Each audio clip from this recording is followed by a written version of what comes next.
gumagastos ka ng 4,000 a month sa daily commute, don't skip! Baka ito na ang sagot sa daily commute problems mo.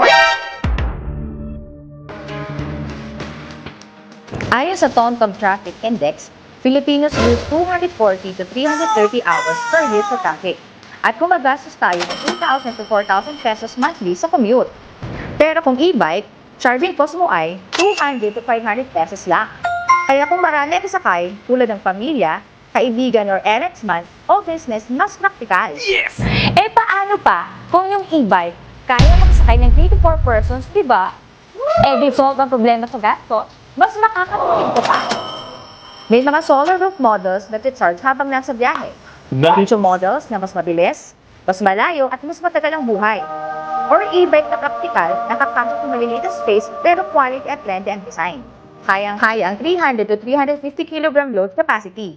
So, if you're looking to spend less and get more value sa daily commute mo, yung tipong tipid, practical, and multi-passenger mobility, your smartest ride option is next.